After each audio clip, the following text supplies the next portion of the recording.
اس نے بہت کوٹھیاں دیکھی تھیں، کام کیا تھا، مگر ایسی کوٹھی کبھی نہیں دیکھی تھی۔ ہر چیز ایسے چمک رہی تھی جیسے ہر چیز سونے، چاندی اور ہیرے جواہرات کی بنی ہو۔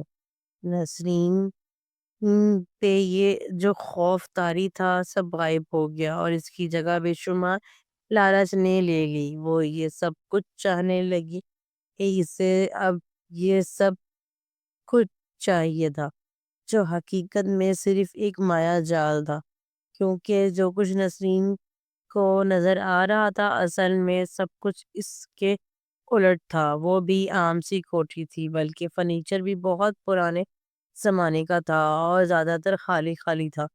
ایک پنڈت ہی رہتا تھا جو زیادہ وقت تہ خانے میں چھلے کاٹنے میں گزارتا تھا۔ ایک نوکر تھا جو خود 80-85 سے زیادہ عمر کا تھا۔ وہ کیا دیکھ بھال کر پاتا ہوگا؟ جہاں نسرین کو عطر کی خوشبوئیں آ رہی تھی وہ گرد اور بوسیدہ چیزوں کی بو تھی۔ پاروتی نے نسرین کو دیکھا جو کھڑی بڑے اشتیاق سے چاروں طرف دیکھنے میں مصروف تھی۔ اس نے اسے کونی ماری تو نسرین اسے دیکھنے لگی۔ آؤ بیٹھو، پنڈت جی آتے ہوں گے۔ اس نے صوفے کی طرف اشارہ کیا جو لکڑی کے معمولی سے صوفے تھے۔ نسرین کو وہ لال ویلوٹ وٹ میں چڑھے ہوئے، اوپر موتی لگے ہوئے، نرم ملائم جیسے پانیوں میں تیر رہے ہوں، کوئی بادلوں میں لہراتا ہوا شاہی تخت لگ رہا تھا۔ وہ اس پہ ہاتھ پھیر رہی تھی، وہ دل میں ڈر رہی تھی کہیں خراب نہ ہو جائے، مگر چھونے سے خود کو روک نہیں پا رہی تھی۔ اتنے میں پنڈت آ گیا۔ ہاں بھائی پاروتی، کیسے آنا ہوا؟ پنڈت کی آواز گونگ کر جی تو نسرین اپنے حال میں واپس آئی۔ سامنے ایک کالا کروٹا بدہ سی شکل والا، ماتھے پر سفید رنگ سے 3 لکیر بنائے، کانوں میں موٹی موٹی لوہے کی بالیاں پہنے، پورے سر پر ٹینٹ، صرف درمیان میں ایک چھوٹی سے کندھے سے آنے والی لٹکی ہوئی چھوٹی کپڑوں کے نام پر ایک لنگی پہنے ہوئے، گلے میں موٹے موٹے منکوں والی مالا ڈالے ہوئے انسان کم کوئی ڈرونا جن، جس کی عمر بھی 50-55 کے قریب کھڑی پاروتی سے پوچھ رہا تھا۔ پاروتی منمناتے ہوئے، سوامی جی یہ نسرین ہے، میری بہنوں جیسی، اسے آپ کی مدد چاہیے۔ میری مدد اتنی آسانی سے نہیں ملتی، اس کے لیے قربانیاں دینی پڑتی ہیں۔ پنڈت گرجا جی، سوامی سب سمجھا دیا ہے، یہ وہی کرے گی جو آپ کہیں گے، پارو نے کہا۔ اچھی بات ہے، پھر نسرین کی طرح متوجہ ہو۔ ہاں لڑکی، کیا چاہیے تجھے؟ نسرین نے پہلے پاروتی کی طرف دیکھا جو صوفے سے ٹیک لگائے سو چکی تھی۔ اسے حیرت کا شدید جھٹکا لگا کہ ابھی 2 سیکنڈ پہلے باتیں کر رہی تھی اور اب اسے سو رہی ہے، جیسے برسوں سے سو رہی ہو۔ چ-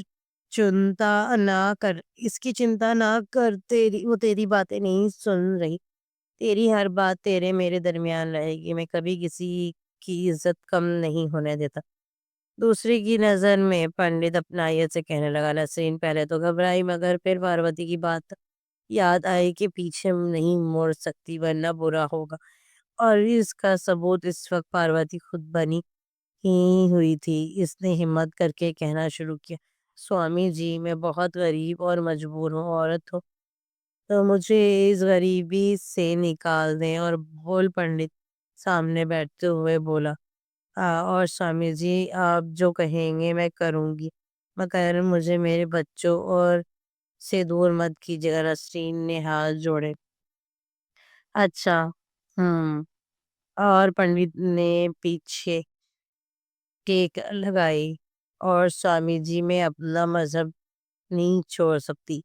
پنڈت یکدم سیدھا ہوا۔ دیکھ نسرین، میں تجھ سے کچھ نہیں چھپاؤں گا، تجھے سب کچھ ملے گا، تو جو تو مانگے گی ملے گا، عزت، دولت، شہرت سب ملے گا، بنگلہ سب ملے گا، مگر اس کے لیے تجھے میرے لیے بھی کچھ کرنا پڑے گا، اور اس کے بعد یہ دھرم بھی چھوڑنا پڑے گا، کیونکہ میرا مقتدر ہر دم پہ چلتا ہے مگر اس دھرم پہ نہیں چلتا۔ یہ کسی کو غلام نہیں بنا سکتا مگر اس دھرم میں نہیں ہے۔ اب تو سوچ، تمہیں دھرم چاہیے کہ دولت، عزت، شہرت، بنگلہ کاری؟ پنڈت نے حقیقت کے ساتھ ساتھ لالچ بھی دیتے ہوئے کہا، شکر الحمدللہ کہ ہم بھی اس مذہب میں پیدا ہوئے ہیں، اور ہم امت محمد صلی اللہ علیہ وسلم، جس میں شرک کیا شرک کی گنجائش ہی نہیں ہے۔ نسرین خاموش ہو، پھر اس نے پنڈت کی طرف دیکھ کر کچھ کہنے لگی کہ پنڈت نے اسے بھی ہپنوٹائز اپنے وش میں کر لیا۔ اب وہ وہی کہتی جو پنڈت چاہتا۔ پنڈت نے اس سے ایک آواز پر انگوٹھا لگوا لیا اور دوسرے پل اسے نارمل کر دیا، کیونکہ اسے مسلم عورت پورے اپنے ہوش و حواس میں اپنی مرضی کے ساتھ چاہیے تھی۔ نسرین کو پتا نہیں چلا کہ اس کے ساتھ ہوا کیا ہے۔ جاری ہے۔ امید کرتی ہوں آپ کو میرا ناول پسند آ رہا ہوگا۔ میرے چینل کو لائک، سبسکرائب اور اپنے دوستوں کے ساتھ شیئر ضرور کریں۔